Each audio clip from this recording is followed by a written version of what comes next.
जीतनराम मांझी जी ने षड्यंत्र के तहत अपने समर्थकों के से मेरे ऊपर कार्रवाई करवाया था, एफआईआर करवाया था हरिजन एक्ट में। तो मेरे खिलाफ वारंट भी निकल गया था गिरफ्तारी का, मेरी कुर्की जब्ती का भी आदेश हुआ था मेरे घर पे।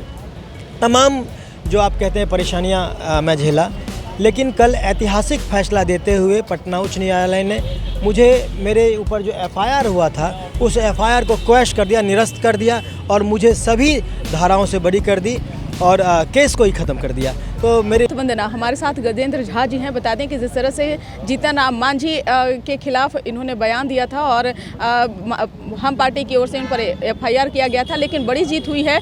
कारण क्या था, मामला क्या था, इन्हीं से जानते हैं। ये रंग और गुलाल और मिठाई, जाहिर सी बात है कि एक खुशी का ही पल है। देखिए, आज से 1.5 साल पहले दिसंबर 21 में जब जीतनराम मांझी जी ने षड्यंत्र के तहत अपने समर्थकों के से मेरे ऊपर कार्रवाई करवाया था, एफआईआर करवाया था हरिजन एक्ट में। तो मेरे खिलाफ वारंट भी निकल गया था गिरफ्तारी का, मेरी कुर्की जब्ती का भी आदेश हुआ था मेरे घर पे।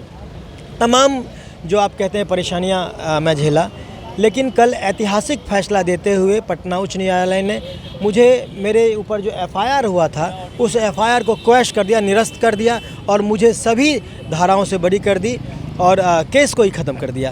तो मेरे लिए तो सच में यह एक बिल्कुल एक बहुत बड़ी जीत भी है और साथ ही साथ जो हम कहते हैं सत्यमेव जयते सनातन धर्म की जो ये खासियत है, उससे एक बड़ा संदेश भी जाता है ऐसे लोगों को, ऐसे साजिशी लोगों को, ऐसे वोट के सौदागरों को कि आप बलगला के, गाली दे के समाज को तोड़ के कुछ नहीं कर सकते हैं।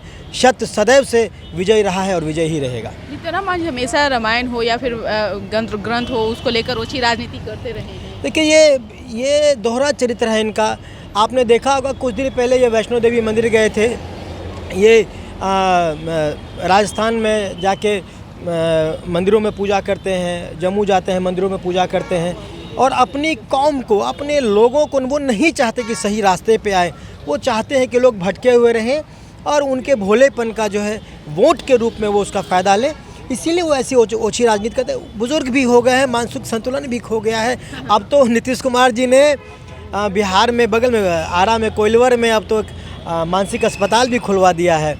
तो मुझे लगता है सरकारी खर्चे से एक बार इलाज होना चाहिए। लेकिन गजेंद्र जी, आपको पार्टी से भी निष्कासित किया गया था, तो क्या पार्टी में बने हुए?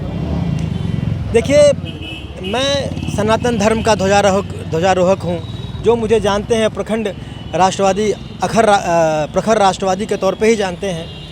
सभी दलों में मेरा समावेश भी कठिन है। गजेंद्र झा को सब नहीं पचा सकता, गजेंद्र झा को पचाने के लिए भी प्रचंड छाती की आवश्यकता है। तो फिलहाल तो मैं 1.5 साल के बाद पार्टी कार्यालय में आया हूं, अपने पुराने साथियों को के साथ अपनी खुशी साझा करने आया हूं। पार्टी में रहना है नहीं रहना ये सब अभी तय ही नहीं किया कुछ, ये भाजपा का विषय है। लेकिन आप हिसाब बने हुए, क्योंकि पार्टी दफ्तर में आज आप पहुंचे हैं, तो जाहिर सी बात है कि जरूर आज निश्चित तौर पे 25 वर्ष से लगभग जिस पार्टी में आप रहे हैं, इतनी आसानी से आप टूट नहीं पाते हैं, यह भी एक सच्चाई है। देखिए, गजेंद्र झा जी ने साफ तौर से कह दिया कि हम पार्टी का हिस्सा पहले भी थे और आज भी हैं। बता दें कि जिस तरह से ब्राह्मण और को लेकर के एक टिप्पणी किया गया था, उस दौरान जीतनराम मांझी जो है ग्रंथों को लेकर, रामायणों को लेकर जो टिप्पणी किए थे, उसके खिलाफ गजेंद्र झा ने कुछ ऐसा बयान दिया था जिसके कारण हम पार्टी की ओर से इन पर एफआईआर किया गया था। हालांकि आज ही इनकी बड़ी जीत हुई है और इस जीत को इन्होंने जाहिर किया है। इस पर बस इतना ही। बने रहिए न्यूज़ नेशन के साथ। धन्यवाद।